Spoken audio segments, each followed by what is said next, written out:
দর্শক স্বাগত জানাচ্ছি TVN24 নিউজ নেটওয়ার্কের নিয়মিত আয়োজন আউট ডেমোক্রেসি অনুষ্ঠানে। আপনাদের সাথে আছি আমি ইহসান জুয়েল। আমেরিকার পররাষ্ট্রনীতিতে গুরুত্বপূর্ণ ঘটনা ভেনেজুয়েলার প্রেসিডেন্টকে তুলে আনা, এবং এর প্রেক্ষিতে এখন প্রেসিডেন্ট ডোনাল্ড ট্রাম্প চোখ দিচ্ছেন গ্রিনল্যান্ডের দিকে, যেটি নিয়ে ইউরোপিয়ান দেশগুলো তীব্র প্রতিক্রিয়া জানালো। প্রেসিডেন্ট তার চাওয়াতে এখন পর্যন্ত অনড় আছেন, এবং কোন উপায়ে গ্রিনল্যান্ড নিজেদের আওতায় আনা যায় সেটি নিয়ে ছক কষা হচ্ছে। সেটি কূটনৈতিকভাবে হতে পারে, সেখানে যদি শক্তি প্রয়োগ করার প্রয়োজন হয় সেটিও করা হতে পারে। অর্থাৎ নানা আশঙ্কা গ্রিনল্যান্ডকে ঘিরে বিরাজ করছে। তবে একই সাথে ঘরের মাঠ উত্তপ্ত। মিনিয়াপোলিসে আজকে যেটি ঘটেছে, 37 বছর বয়সী এক নারী, তিনি আইসের গুলিতে গুলিবিদ্ধ হয়ে নিহত হয়েছেন। এটি নিয়ে সেই স্টেটে এখন ব্যাপক সংখ্যক মানুষ, বিপুল সংখ্যক মানুষ তারা প্রতিবাদ করছেন। স্টেট গভর্নর টিম ওয়ালস এবং মিনিয়াপোলিসের মেয়র তারা তীব্র প্রতিক্রিয়া জানাচ্ছেন। তারা এই ঘটনার জন্য পুরোপুরি আইসকে দায়ী করছেন, যদিও আইসের পক্ষ থেকে যে দাবিটি করা হচ্ছে সেটি হলো যে না, তারা সেখানে আইন প্রয়োগ করতে গিয়েছেন এবং আইন প্রয়োগ করতে গিয়ে তাদের জীবনের ঝুঁকি তৈরি হয়েছিল বলে তারা গুলি করেছেন। সামনের দিনগুলোতে এটি নানা তদন্ত এবং বিশ্লেষণের মাধ্যমে আসলে কারা এই ঘটনায় দোষী সেটি উঠে আসবে। তবে বাংলাদেশিদের জন্য একটি দুঃসংবাদ হলো, প্রেসিডেন্ট ডোনাল্ড ট্রাম্প প্রশাসন নতুন যে ভিসা বন্ড নীতি চালু করেছে, সেখানে নতুন যে দেশগুলোকে অন্তর্ভুক্ত করা হয়েছে তার মধ্যে বাংলাদেশিদের নাম আছে। অর্থাৎ বাংলাদেশ থেকে যারা B1 অথবা B2 ভিসা আমেরিকা আসতে আগ্রহী, তাদেরকে এখন থেকে সর্বোচ্চ $15,000 পর্যন্ত বন্ড জমা দিতে হবে। অর্থাৎ এটি তাদেরকে জমা দিয়ে তারপরে তাদেরকে আমেরিকা আসতে হবে, এবং নির্ধারিত সময়ের মধ্যে তারা যদি ফিরে না যান তবে এই বন্ডটা অনিশ্চয়তা তৈরি হয়, বন্ডটা তারা ফিরে পাবেন না। আর যারা এই নতুন নিয়মের মধ্যে পড়ছেন তাদের মধ্যে অনেকের মধ্যে আশঙ্কা কাজ করছে। অর্থাৎ সবকিছু মিলে আমেরিকার অভিবাসন নীতি ক্রমেই জটিল হচ্ছে, কঠোর হচ্ছে, কঠিন হচ্ছে। এসব বিষয় নিয়ে আমরা আলোচনা করব।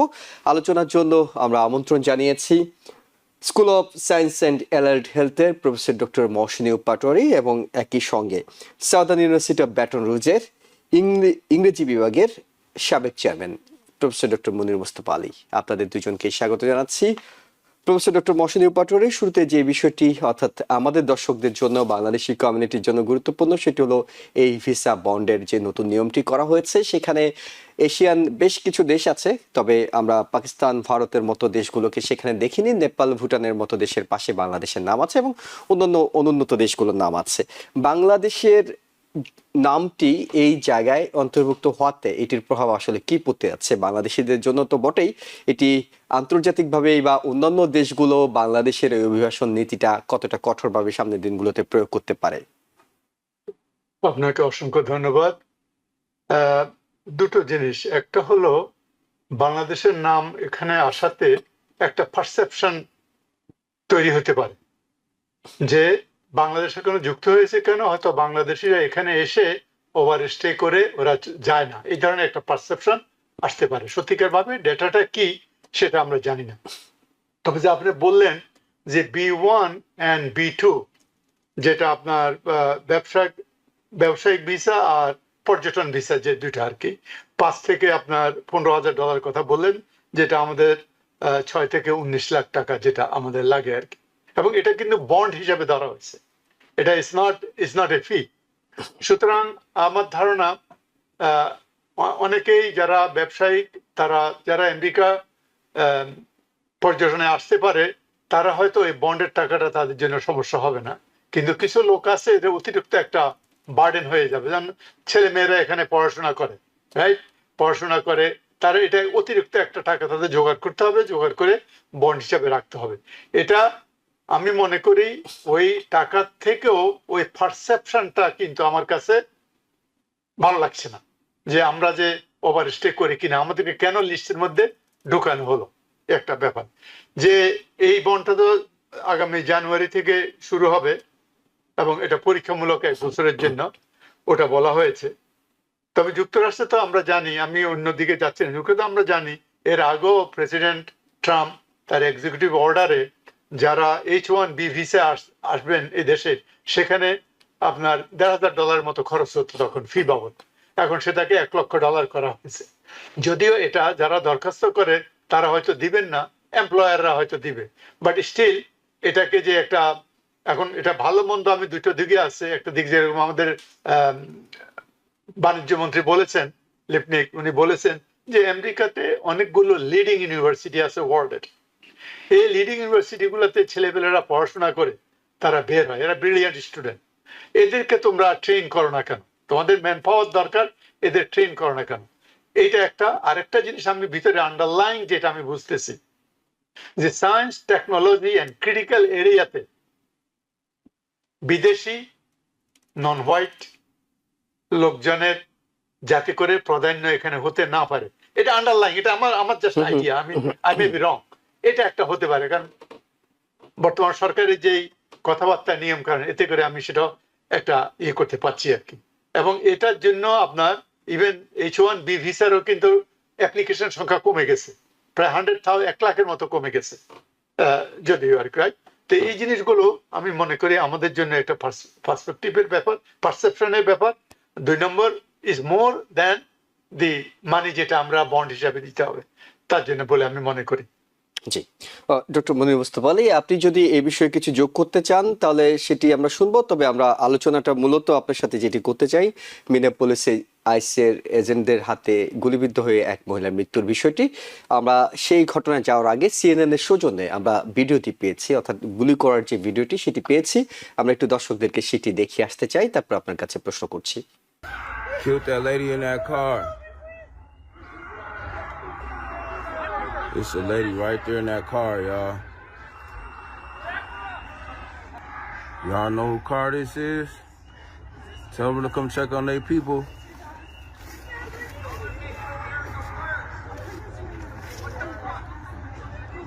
Somebody that's medically trained is pronouncing this woman dead.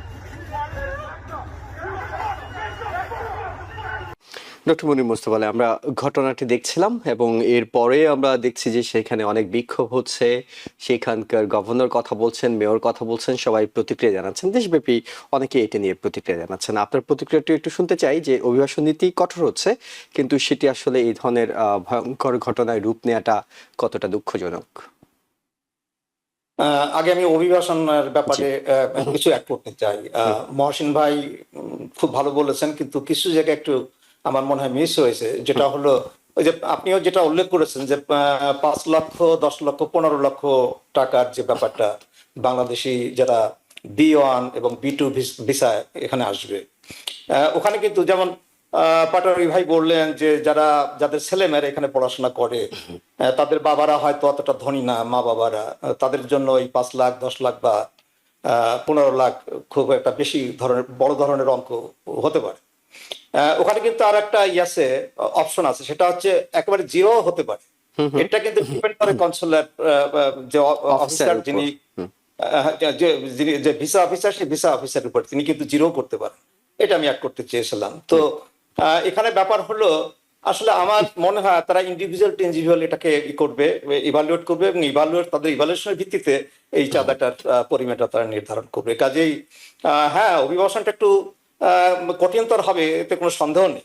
হ্যাঁ, তো এটা তো ডোনাল্ড ট্রাম্পের নীতি। আরেকটা জিনিস আমি অ্যাড করতে চাই, যে আপনার H1 ভিসার যে 1 লক্ষ টাকা, এটাই যে পাটোয়ারি ভাই যেটা বললেন, যে মানে বিদেশি নাগরিক যারা বিদেশ থেকে যারা H1 ভিসায় আসছে, সেটাকে ডিসকারেজ করার জন্য।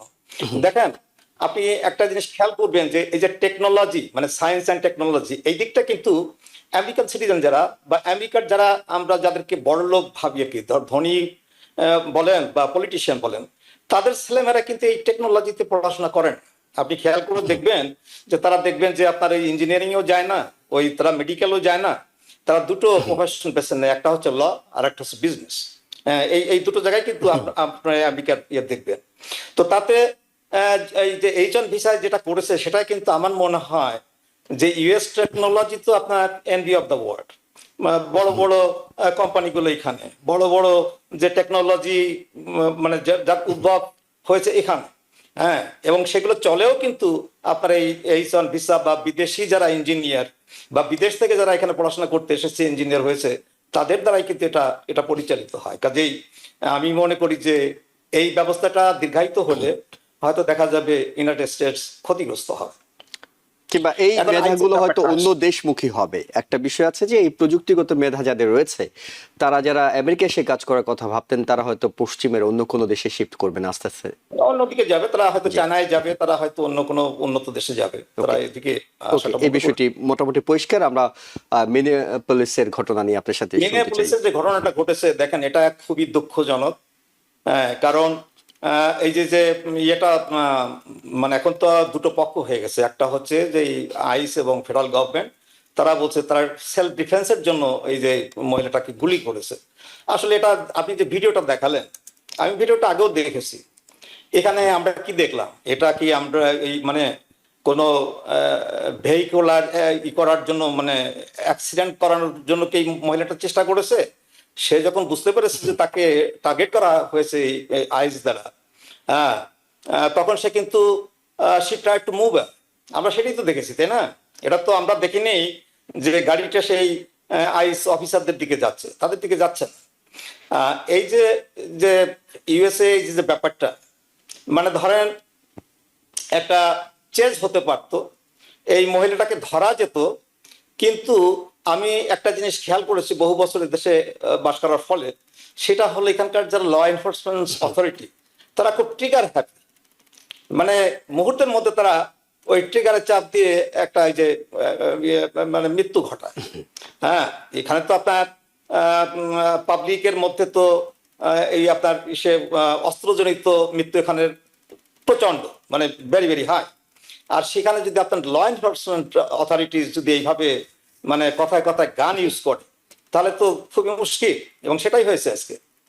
হ্যাঁ, তো এটা আপনি যেমন বললেন যে এটা ইনভেস্টিগেট করলে পরে বোঝা যাবে, এর বোঝা আমরা তো চোখের সামনেই দেখলাম যে কি হয়েছে, কি ঘটেছে। হ্যাঁ, কাজের ইনভেস্টিগেশন, আমি জানি না এটাকে ইনভেস্টিগেশন হলে হয় কি, ইনভেস্টিগেশন করবোই ফেডারেল গভর্নমেন্টের লোকজন, তারা হয়তো ওই তাদের দিকেই এর একটা মানে ইনভেস্টিগেশন রেজাল্টটা তাদের দিকেই নেওয়ার চেষ্টা করবে আর কি। হ্যাঁ, কিন্তু ব্যাপার যেটা হয়েছে সেটা তো আমরা দেখলামই। এবং স্টেট গভর্নমেন্টের মানে সে আপনার মিনিয়াপলিসের মেয়র এবং মিনেসোটার গভর্নর, তারা তো অলরেডি মানে বিপক্ষ অবস্থান তারা নিয়ে এসেছে, এবং তারা বলছে যে এর জন্য আইসি দায়ী। হ্যাঁ, কাজে এটা অত্যন্ত অত্যন্ত দুঃখজনক ঘটনা। জি, ডক্টর মহসিন পাটোয়ারী, আপনার কাছে একটু শুনি। সেটি হলো যে সাধারণত এই ধরনের তদন্তগুলো মানে আইস রিলেটেড তদন্তগুলো, এমনকি এই ঘটনায় যেটি হয়েছে বডি ক্যাম ব্যবহারের যে বাধ্যবাধকতা, সেটিও কার্যকর করা হয়নি। কিন্তু মূল যে বিষয়টি সেটি হলো যে আমরা দেখেছি যে অভিবাসন কঠোর হচ্ছে, দিনে দিনে এটি কঠোর হচ্ছে, তবে এখন পর্যন্ত মৃত্যুর ঘটনা ঘটেনি। এই যেই ঘটনাটি ঘটলো, অর্থাৎ একজনের মৃত্যু, এটি কি সামনের দিনে এটি ইঙ্গিত দিচ্ছে যে আরো কঠিন কোন পরিস্থিতি অপেক্ষা করছে? হ্যাঁ, কিছুটা সেটা ধারণা করা যায়। গত সেপ্টেম্বরে ওটা সম্ভবত শিকাগোতে এই ধরনের একটা ঘটনা হয়েছিল, একজন মারা গেছে। জি, যেটা আমি প্রফেসর মনির সাথে যোগ দিই যে প্রত্যেক মৃত্যুই একটা দুর্ভাগ্যজনক, রাইট? একটা young, relatively middle age young মহিলা মারা গেছে। এই জন্য আমাদের ল এনফোর্সমেন্ট এজেন্সিকে একটু কেয়ারফুল থাকা দরকার। যদিও তারা বলেছে হোমল্যান্ড সিকিউরিটি থেকে তারা সেলফ ডিফেন্স এই জিনিসটা করেছে আর কি। আমার মনে হয় এটা দেখাচ্ছে, ইউ আর রাইট, যে এটা দেখাচ্ছে যে অভিবাসন যে নিয়মটা, নীতিটা, এটা আস্তে আস্তে আরো বেশি কঠোর হবে বলে আমার ধারণা। কারণ আস্তে আস্তে মানুষের এগুলো সয়েও যাবে, কারণ এই যে একটু প্রটেস্ট হবে, এই হবে সে হবে, সয়ে যাবে আর কি, সেটা বলে আমার ধারণা আর কি। এটা আমরা দেখতে আমাদের কাছে খারাপ লাগে যে হিউম্যান বিং এভাবে মারা যাচ্ছে আর কি, মারা গেল। ওকে, আমি তাহলে একটু আপনার কাছে জানি, সেটা হলো ভেনেজুয়েলার ঘটনাটা আমরা দেখছি, একই সাথে আমরা দেখছি যে ইরান, কিউবা, কলম্বিয়া, মেক্সিকো, অনেক দেশকে টার্গেট করা হচ্ছে। তবে আলোচনার বড় একটা অংশ জুড়ে আছে গ্রিনল্যান্ড। আমরা গ্রিনল্যান্ডের প্রসঙ্গে একটু পরেও যদি আসি, এই যে টার্গেট করা হচ্ছে, কিংবা এক ধরনের বলা হচ্ছে সাম্রাজ্যবাদ, আধিপত্যবাদ, কিংবা বলা হচ্ছে যে আমেরিকা তার দাপটের যে জায়গাটা, মন্ডো ডক্ট্রিনের কথা বলা হচ্ছে, ডন্ডো ডক্ট্রিনের কথা বলা হচ্ছে, নানা বিষয়ে আলোচনায় উঠে আসছে। এটির মাধ্যমে আসলে ইঙ্গিতটা কি দেয়া হচ্ছে? শুধুমাত্র কি তেলের জাহাজ, যে দুটি জাহাজকে আমরা দেখলাম নতুন করে আজকে আটক করা হলো, তেলই কি টার্গেট, নাকি তেলের বাইরেও আরো কিছু খেল আছে? আহ, পৃথিবীকে কন্ট্রোল করা, মানি, ফাইন্যান্স, পলিটিক্স, একে কন্ট্রোল করা, তো যেটা আপনি শুরুতে শুরু করলেন যে আপনার 1823 সালে প্রেসিডেন্ট জেমস মনরো যে জিনিসটা করেছেন, তখন আমার কাছে এখন মনে হয় ওটা সঠিকই ছিল। কারণ উনি তখন করেছিলেন যে ইউরোপিয়ান যে সাম্রাজ্যবাদ ছিল, যাদের দখলে যে দেশগুলো নর্থ আমেরিকান কন্টিনেন্টে ছিল, সেই দেশগুলো আস্তে আস্তে স্বাধীন হওয়া শুরু করেছে। আমরা তো জানি কিছু কিছু দেশকে তখন আমেরিকার সহযোগিতা করেছে স্বাধীন হওয়ার জন্য, এবং তারা যেন এখানে সাম্রাজ্যবাদ বা কন্ট্রোল এবং করতে না পারে, এবং কন্ট্রোল করে চেষ্টা করলে এটা একটা হোস্টাইল অ্যাক্ট হিসাবে ধরা হবে বলে এই ধরনের একটা ধারণা ডেভেলপ করছে। এই যে জিনিসটা আমরা এখন দেখছি, actually that is part of that. আমরা তখন থেকেই 1823 থেকে এটা চলে আসছে, কিন্তু এটা সারফেস এরকম হয়নি। যেহেতু প্রেসিডেন্ট ট্রাম্প একটু ভোকাল, ডান বলে, সামনে বলে, যার জন্য এই জিনিসটা আমরা শুনতে পেয়েছি। এবং এটা প্রগাঢ় হয়ে গেছে যে আপনার সাউথ আমেরিকা, আমরা বলি আমেরিকান কন্টিনেন্টে কোন দেশ, শুধু ভেনেজুয়েলা কেন, আমরা কানাডার কথা বলেন, রাইট? আপনি যদি বলেন আমরা আলাপ করতে পারি গ্রিনল্যান্ড সম্পর্কে, কিন্তু এই জিনিসগুলা, এটা আমেরিকার যে power, the most powerful country in the world হইলে যে জিনিসটা হয়, সেই জিনিসটা হচ্ছে মিডল ইস্টার্ন। এরা এখনকার সাম্রাজ্যবাদ বলে কিছু নাই, কিন্তু ইকোনমিক সাম্রাজ্যবাদ আছে। এবং বড় দেশগুলো, আপনি দেখছেন একটা জিনিস লক্ষ্য করছেন, আমেরিকান কন্টিনেন্টে কিউবান ক্রাইসিস থেকে শুরু করেন, রাইট? সিমিলারলি ইউক্রেন ক্রাইসিস থেকে রাশার জন্য, রাইট? রাশাও চায় না তাই। এখন আমরা দেখছি যে ইউক্রেন যে কিছু জায়গা দখল করে নিছে রাশা, সেটা ছাড় দিতে আমার মনে হয় আমাদের কোনো অসুবিধা নেই। আর আমরাও এই দিক থেকে যা করতে চাই সেটাও মনে হয় তাদের এটা মনে হয় যেন কেমন একটা আন্ডারস্ট্যান্ডিং বিটুইন পাওয়ার্স। মানে জাস্ট ক্ষমতাশীল যারা আছে তারা একটু ভাগ বাটোয়ারা করে নিজেদের জায়গাগুলো বুঝে নেয়া, এরকম কি বিষয়টি? স্পেয়ার অফ ইনফ্লুয়েন্স, আমার তো তাই মনে হচ্ছে। মানে আমরা তো আর ইন্টেলিজেন্টের লোক না, আমরা তো বুঝতে পারবো না, কিন্তু আমরা কনসিকুয়েন্স দেখে আমরা যারা সাধারণ মানুষ আমরা ধারণা করতে পারি। কারণ আমরা দেখছি না, আমরা ওই রাশিয়া যে ইউক্রেনে যে অংশগুলো দখল করতে রাখতে চাই, এর ব্যাপারে আমরা একটু সফট, কিন্তু এর ব্যাপারে আমরা সফট, আমরা ওখানে আমাদের বুট রাখছি না, আমরা ওখানে অস্ত্র দিচ্ছি না। তার মানে আমরা টাসেল ওয়েতে একটা এগ্রিমেন্ট হোক, ওরা যারা দখল করে নিছে ওটা নিয়ে তাদেরকে আমরা শান্তিতে রাখি। আর এখানে যদি আমরা কিছু করি, এটা আমাদের স্বার্থ। কারণ আপনি দেখেন ভেনেজুয়েলা এই যে ন্যাশনাল সিকিউরিটির কথা বলে, এটা আসলে ন্যাশনাল সিকিউরিটি। কারণ ওয়ার্ল্ডের লার্জেস্ট, আপনারা জানেন, ওয়ার্ল্ড রিজার্ভ, এবং এটা আমেরিকার নেইবার, এবং সে নেইবারের জন্য সে আবার কিউবাকে, বলিভিয়াকে, আদার কান্ট্রি গুলা থেকে হেল্প করে।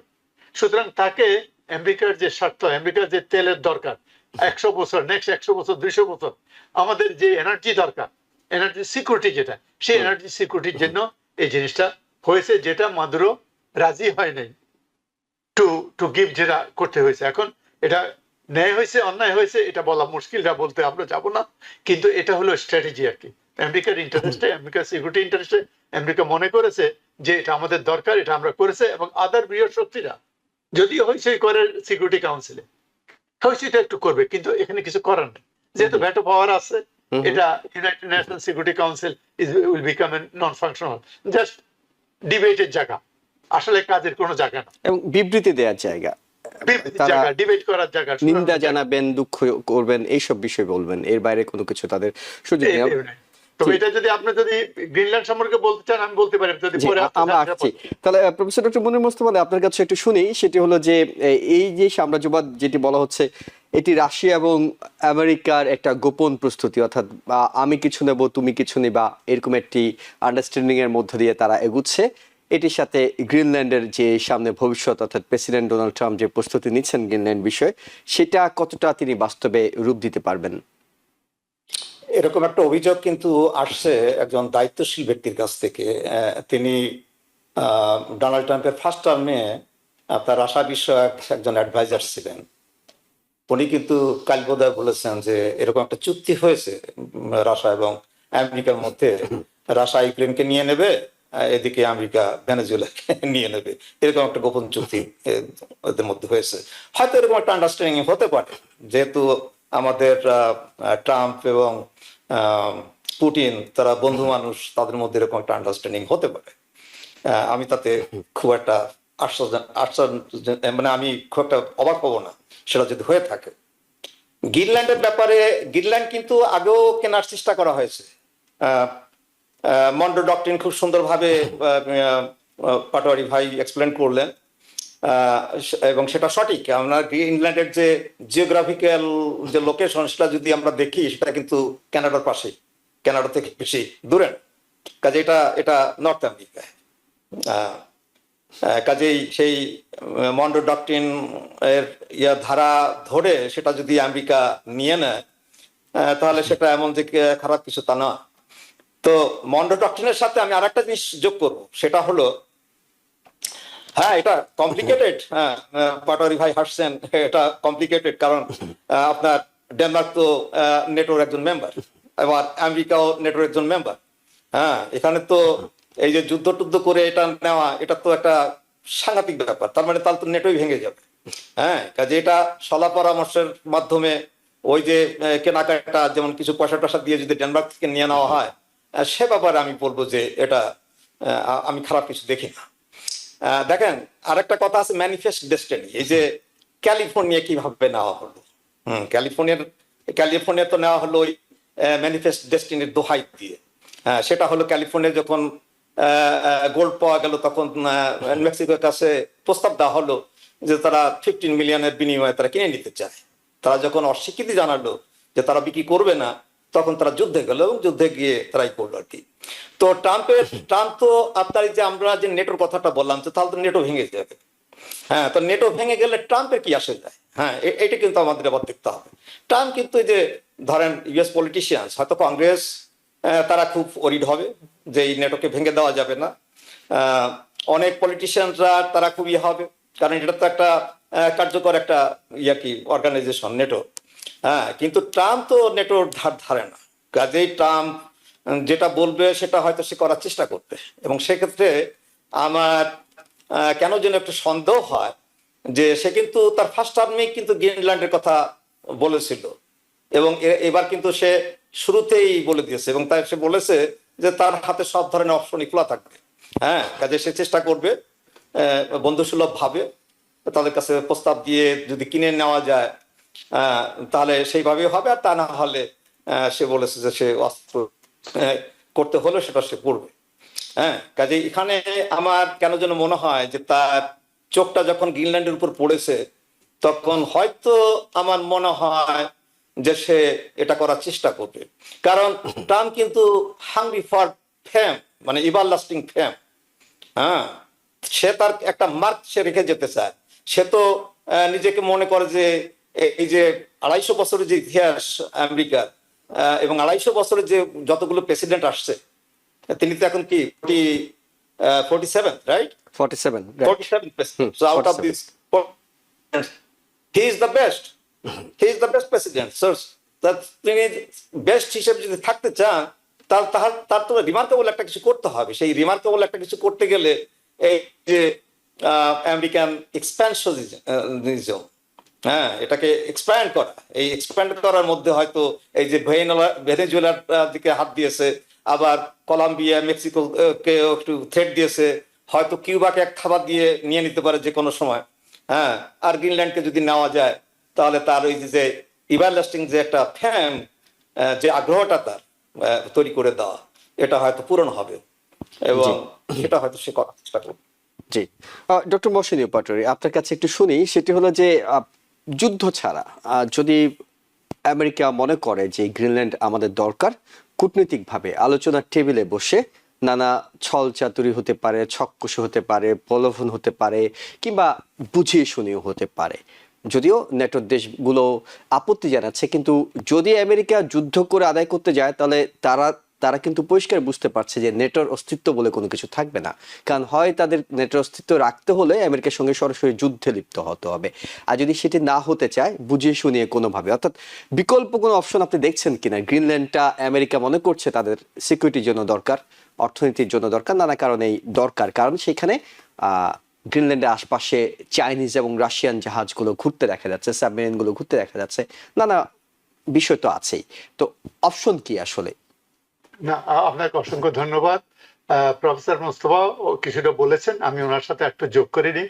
আপনার দর্শক শ্রোতাদের জন্য আমি যে বলতে চাই যে গ্রিনল্যান্ড পৃথিবীর সবচাইতে বড় দ্বীপ, প্রায় আপনার 836,000 স্কোয়ার মাইল, যেটা বাংলাদেশের 15 গুণ বেশি। তো এটা একটা ছোটখাটো ব্যাপার না।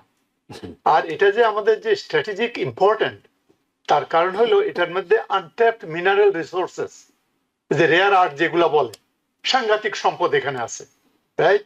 আর এখানে new shipping routes around is very important, এবং it can be a centre piece for big power fighting, যেহেতু এটা লোকেশন, আপনি যেটা বলছেন এটা আমাদের সাথে।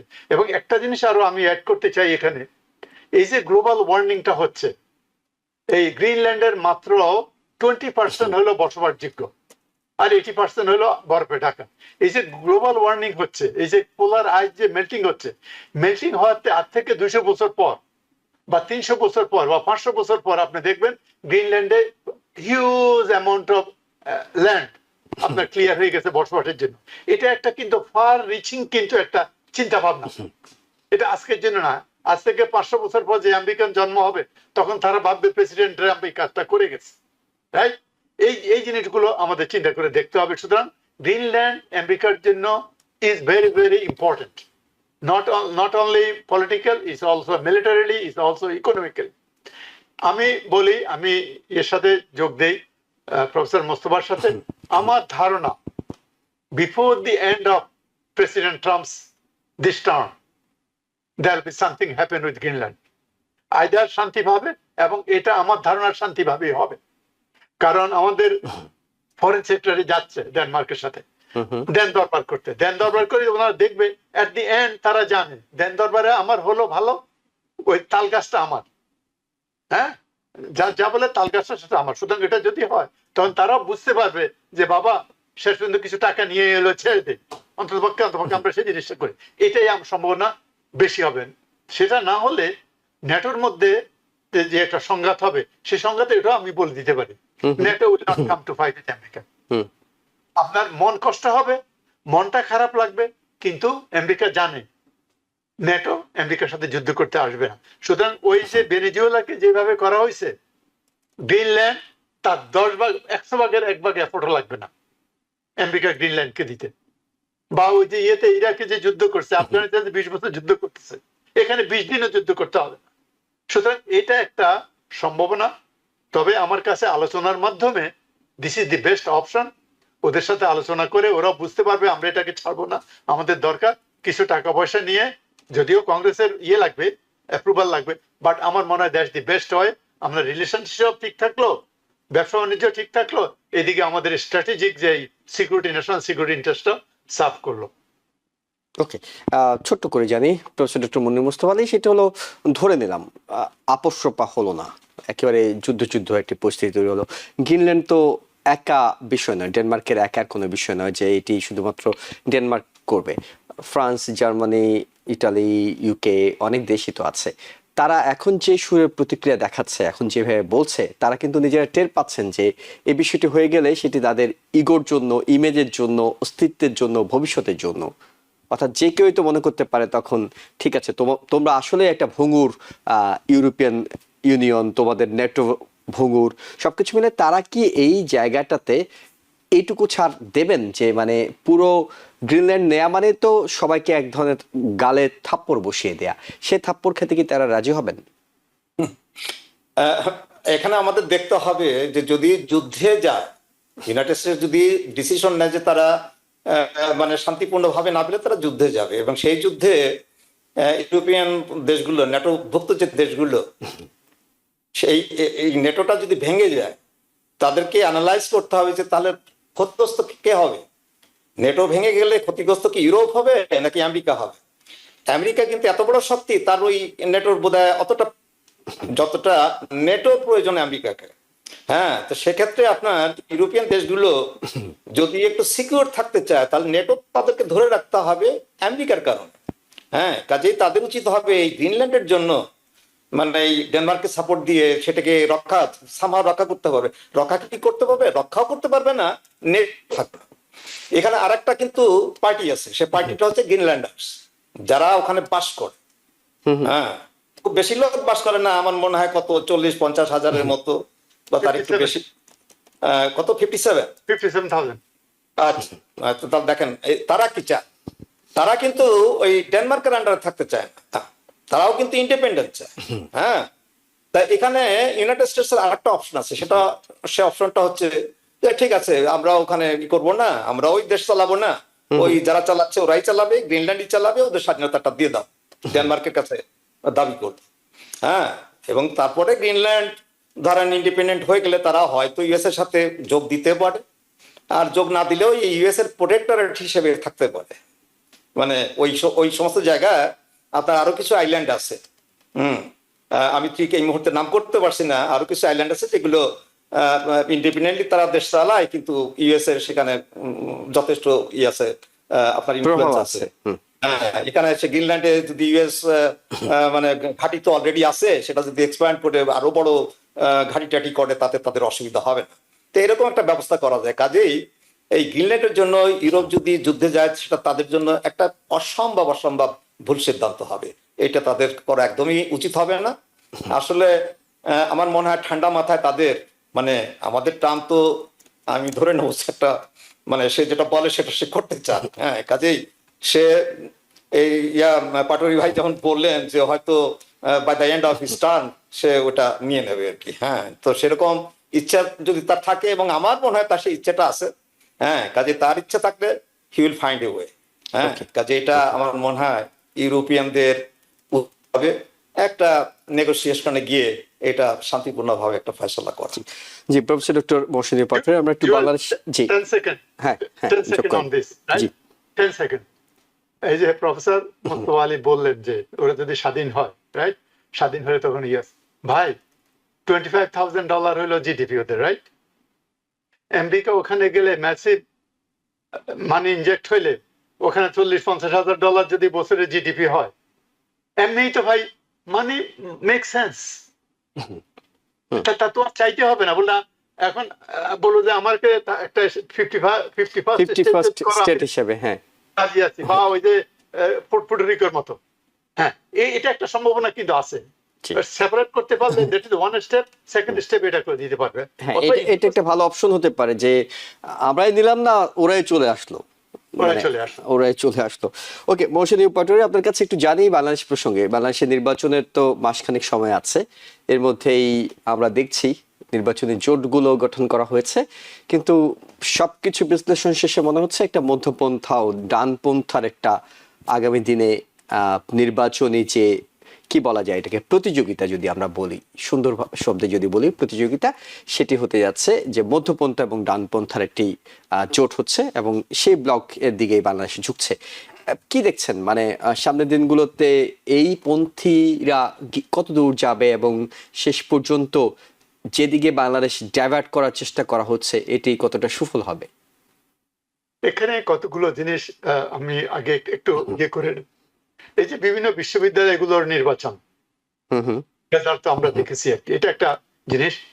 এখানে যে ডানপন্থী যারা লিড বাই জামাত ইসলাম, এরা ভেরি অর্গানাইজড একটা পলিটিক্যাল পার্টি, আর বিশেষ করে তারা দীর্ঘদিন এই থার্ড আর ফোর্থ টাইম এই দলটা ব্যান্ড হয়েছে পাকিস্তান থেকে শুরু করে, রাইট।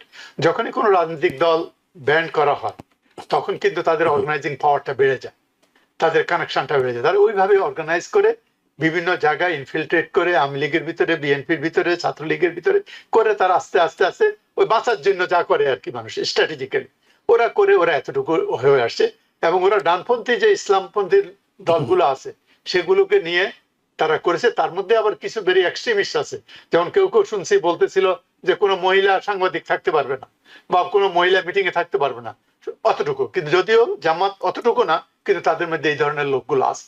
সুতরাং এটা একটা বিরাট শক্তি। কিন্তু এর মধ্যে তারা যে জিনিসটা আরো ক্যাপচার করেছে, যে আমাদের তো আমরা জানি স্বাধীনতা যুদ্ধের জন্য তাদের একটা নেগেটিভ পারসেপশন আছে জনগণের মধ্যে, বাংলাদেশের জনগণের মধ্যে। এটার মিথ্যা কথা বলা নাই, আমরা তো গ্রামে গেছি, গ্রামে থাকছি, একটা পারসেপশন। সেই পারসেপশনটাকে তারা ইদানিং দূর করার চেষ্টা করছে দুই তিন ভাবে। একভাবে দূর করার চেষ্টা করছে যে মুক্তিযুদ্ধের সাথে পাঁচই ওই যে বিপ্লবটা হলো জুলাই অভ্যুত্থান, ওটাকে কিছুটা ব্যাক সাইডে দিতে চেয়েছে, কিন্তু সেটা সম্ভব হয়নি। আর ওখানকার যারা আন্দোলন করেছে যেসব ছেলেপেলে গুলা, এই যে এনসিপি যারা করেছে আর কি, ওই এনসিপির কিন্তু এদের মধ্যেও জামাত শিবিরের লোক ছিল, এবং সেটা এখন দেখা যাচ্ছে তারা ওখানে চলে আসছে। এবং তাদের মধ্যে যারা একটু প্রগ্রেসিভ ছিল, মধ্যপন্থী ছিল, ওরা কিন্তু আস্তে আস্তে সরে যাচ্ছে, পার্টিকুলারলি মহিলারা। সুতরাং এটা মোরলেস একটা ডানপন্থী হিসাবেই একটা রাজনৈতিক এবং ইলেকশন একটা গ্রুপ হয়ে গেছে। তবে ওর মধ্যে ওদের একটু সুবিধা হয়েছে কি, ওরা যেমন মুক্তিযোদ্ধা ইয়েকে আপনার কর্নেল অলিকে তার দলকে নিয়ে আসছে, এবং মুক্তিযোদ্ধা মেজর আক্তার হোসেনকে নিয়ে আসছে। সুতরাং তারা সংঘবদ্ধ ভাবে ওইভাবে চেষ্টা করতেছে। এইদিকে বিএনপি যে একটা মধ্যপন্থী দল, সেটা তার সবসময় মধ্যপন্থী দল, আওয়ামী লীগও মধ্যপন্থী দল, এরা মধ্যপন্থী দল হিসাবে বিএনপির ইদানিং একটু, আমি বিএনপির সমালোচনা করছি তাদের লোকজনে কি করে না করে, কিন্তু ইদানিং তাদের একটু অ্যাডভান্টেজ হয়েছে। তারেক জিয়া 17 বছর পর বাংলাদেশে ফিরে এসেছেন এবং কতগুলো সুন্দর সুন্দর কথা বলেছে। এতে দেখা গেছে তার একটা রাজনৈতিক যে ম্যাচুরিটি হয়েছে, এই 17 বছরের বাইরে থেকে পড়াশোনা করে, এটা একটা প্রতিমান হয়েছে। নাম্বার 2, বেগম জিয়া অত্যন্ত পপুলার লিডার ছিলেন, ওনার মৃত্যু, এই দুইটা কারণে বিএনপির কিন্তু একটা পজিটিভ এখন আছে, মানে কিছুটা ড্রাইভিং সিটে ফিরেছে তারা। হ্যাঁ হ্যাঁ আছে। এখন কথা হলো কি, আমাদের দেশে যে গেল পুলগুলো হয়, সেই পুলগুলো কতটুকু অথেন্টিক বলা মুশকিল, কতগুলো রিয়েল এটা বলা মুশকিল। আমাদের এখানে তো পুল নিয়ে অনেক সময় সমস্যা হয়। যদিও এখন সবাই মনে করতেছে যে হ্যাঁ, যদি আওয়ামী লীগের 60% লোক, পুল যেটা বলছে 60% ভোটার যদি বিএনপি কে ভোট দেয়, তার সম্ভাবনা বেশি, কারণ তারা দুই দলেই মধ্যপন্থী, তারা দুই দলেই ফ্যামিলি সেন্ট্রিক, রাইট, রাজনৈতিক দল, তাদের চিন্তা ভাবনা একই ধরনের। এরা যদি ভোট দেয় তাহলে BNP has a good chance. কিন্তু জিনিসটা বুঝতে হবে, 1991-এ কিন্তু আওয়ামী লীগ যখন নির্বাচন করেছে, সবাই ধারণা করেছিল যে আওয়ামী লীগ জিতে, কিন্তু ভোটের বাক্সে কি হবে সেটা বোঝা মুশকিল। কিন্তু ওই সময় ডক্টর মরশুদি পাটোয়ারি, আপনার খুব ভালো করে মনে থাকার কথা, 1991-এর যখন এই ইলেকশনটা, ওই সময় একদিকে যেমন আওয়ামী লীগ জনপ্রিয় দল ছিল, কিন্তু বিশ্ববিদ্যালয় ছাত্র সংসদগুলোতে ছাত্র দল জিতছিল। মানে তখন কিন্তু আগে ইলেকশনের আগে কিন্তু ছাত্র সংসদগুলোতে কিন্তু ঠিকই ছাত্র দল জিতছিল, এবং পরবর্তীতে বিএনপি সরকার গঠন করে। অনেকে এই হিসেবগুলো মিলাচ্ছেন যে এখন তো সবগুলো ছাত্র সংসদে এত জনপ্রিয় দল বিএনপি, যদি সব ভোটাররা কিংবা আওয়ামী লীগের ভোটরা যদি বিএনপি পায়, ছাত্রলীগের ভোটরা ছাত্রদল পাওয়ার কথা সবকিছু, কিন্তু ছাত্র সংসদ নির্বাচনগুলোতে সবগুলোতে আপনি দেখেন শতভাগ ছাত্র শিবির জিতে যাচ্ছে, ওদের প্যানেল জিতে যাচ্ছে। এটাও অনেকে হিসাব মিলাচ্ছেন যে 91 সাথে মিলিয়ে এই ধরনের একটা ইকুয়েশন তৈরি করার চেষ্টা করছেন। রাইট রাইট এই যে বিশ্ববিদ্যালয়ের কথাগুলো আপনি বলছেন, আমিও বলছি, রাইট, এই বিশ্ববিদ্যালয় কিন্তু পাবলিক বিশ্ববিদ্যালয়, রাইট, এই পাবলিক বিশ্ববিদ্যালয় আপনার ডেমোগ্রাফিটা কিন্তু ভেরি করে, ইটস নট নর্থ সাউথ। হ্যাঁ, এটা পুরো 64টা জেলা থেকে এখানে পড়তে আসে। সুতরাং এই যে একটা ডেমোগ্রাফি, গ্রামগঞ্জ থেকে এই ছেলেপেলেরা কিন্তু ইলেকশনের আগে গ্রামগঞ্জে চলে যাবে, গিয়ে ওরা ক্যাম্পেইন করবে। এটার যে ইম্প্যাক্টটা কি হবে, সেই জন্য আমি বলছি যে ভোট বাক্সর ভোট গণার আগে কিন্তু বলা মুশকিল, রাইট? ওকে, এটা আমি বলতে চাচ্ছি আর কি। আমার মনে হয় আওয়ামী লীগ যদি সাপোর্ট করে, 60-70% ভোট যদি ইয়েকে দেয়, ওদের তো একটা জালে বিএনপি মেজরিটি সিট পেতে পারে। তবে একদম 2/3 মেজরিটি যে নিয়ে আসবে, হয়তো সেটা হবে না। ওকে, আমরা একটু মুনির মুস্তাফা আলী স্যারের বিশ্লেষণটা একটু শুনি। শুধু একটু যোগ করবো যে এই সম্ভাবনা কি আপনি দেখেন যে আগামী নির্বাচনে আওয়ামী লীগ এর ভোট যারা যাবেন আর কি, ভোট কেন্দ্রে যারা যাবেন, মনে করবেন যে যাওয়ার মতো অবস্থা আছে, নিরাপদ, তারা বিএনপিকে ভোট দেবেন? এর পিছনে একটা কারণও থাকতে পারে যে বিএনপি ক্ষমতা আসলে আওয়ামী লীগের ফেরাটা একটু ইজি হয়, জামাত ক্ষমতায় আসলে একটু কঠিন হয়ে যাবে সামনের দিনগুলোতে। না, আমার অ্যানালিসিসে বিএনপি ক্ষমতায় গেলে আওয়ামী লীগের ক্ষমতা ফিরে আসার সম্ভাবনা কম। ওকে। এবং কেন আমি সেটা বলছি, জি। দেখেন যে গত 15 বছর বা 16 বছর যে আওয়ামী লীগ ক্ষমতায় ছিল, সেখানে বিএনপিকে তো একদম কোণঠাসা করে দেওয়া হয়েছে। এবং এই যে ক্ষমতা থাকার যে লড়াইটা, এই লড়াইটা আমরা দেখেছি দুই দলের মাঝেই। হ্যাঁ, বিএনপি যখন ক্ষমতায় গেছে তারা ক্ষমতা দীর্ঘায়িত করার চেষ্টা করেছে, তারা সাকসেসফুল হয়নি, কিন্তু তার প্রতিশোধ আহ, আওয়ামী লীগ নিয়েছে এবং প্রতিশোধ নিতে গিয়ে তারা জিতেছে, তারা তারা তারা দীর্ঘস্থায়ী হয়েছে। এবং বিএনপি চাইবে সেই প্রতিশোধটা আবার নিতে, মানে তারা 15 বছর ছিল, 16 বছর ছিল, আমাদের 20 বছর থাকতে হবে।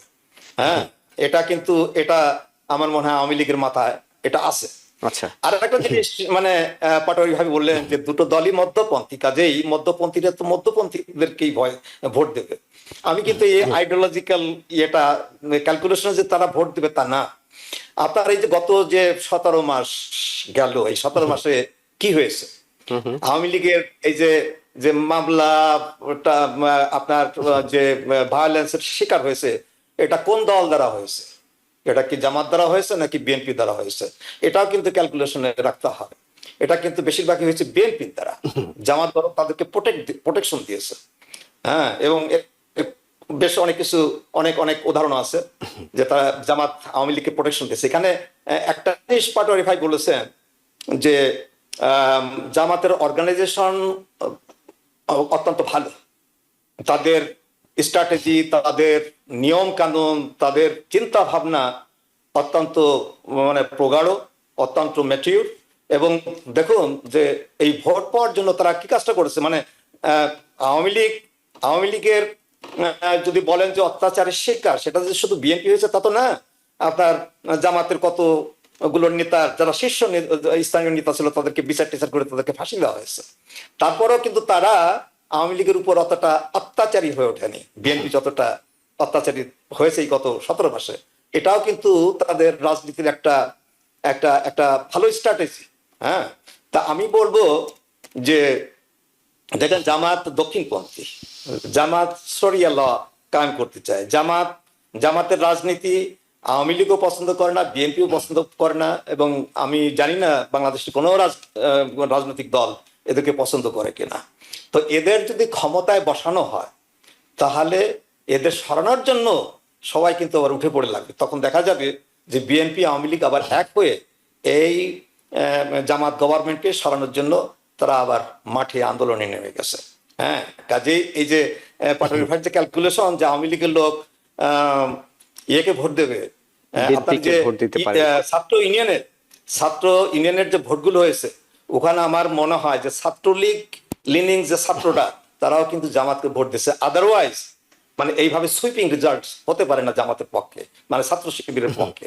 হ্যাঁ, কাজেই ওই যে 91-তে যেমন ধরা হয়েছিল যে আওয়ামী লীগ ক্ষমতায় আসবেই, তারা সরকার গঠন করবে, এবং আপনি যেমন বললেন যে ছাত্র দল ইউনিভার্সিটিগুলোতে জিতেছিল, এবং পরে দেখা গেল যে ন্যাশনাল ইলেকশনে বিএনপি জিতেছে, হ্যাঁ, তাদের প্যারেন্ট অর্গানাইজেশন জিতেছে। এবারও কিন্তু সেই ধরনের একটা সারপ্রাইজ আমরা পেতে পারি। হয়তো দেখা যাবে যে, এবং ইদানিং কিছু পোল আমি দেখেছি যে ইদানিং কিছু পোলে কিন্তু আপনার জামাত বিএনপির চেয়ে এগিয়ে আছে। তবে বিএনপির জন্য একটা সুখবর হলো যে বিএনপি মেইন ক্যাম্পেনার কিন্তু খালেদা জিয়া। উনি এমন একটা সময় মারা গেছেন যেটা বিএনপির জন্য কিছুটা তাদের দরজাটা খুলে গেছে, তাদের সৌভাগ্যের দরজাটা অনেকটা খুলে গেছে আর কি। এটা যদি তারা আগামী 1 মাস ধরে রাখতে পারে এই ফ্লোটা, হ্যাঁ, সেটা একটা ভালো দিক। তারেক রহমানের কথাবার্তা, ইদানিংকার যে কথাবার্তা, আমি পাটোয়ারি ভাইয়ের সাথে একদম একমত। আমি তার আগেকার কথা আমি শুনেছি। হ্যাঁ, তিনি যেভাবে বঙ্গবন্ধুকে অ্যাড্রেস করতেন সেগুলো আমার এখনো মনে আছে। হ্যাঁ, সেই থেকে তিনি অনেকটা সরে আসছেন এবং তার কথাবার্তা অনেকটা আসছে, এবং সেটাও যদি তিনি ধরে রাখতে পারেন এবং এই 1 মাসে তাদের চাঁদাবাজিটা যদি একটু বন্ধ করতে পারে, হ্যাঁ, তাহলে হয়তো তাদের সম্ভাবনাটা আছে। কিন্তু আমি বলবো যেটা আনসার্টেন, এখন কিছুই বলা যাচ্ছে না। এবং ইলেকশনই হবে কেন সেটাও হচ্ছে না। আপনার ইলেকশনে কিন্তু বিরাট রকমের ভায়োলেন্স হতে পারে।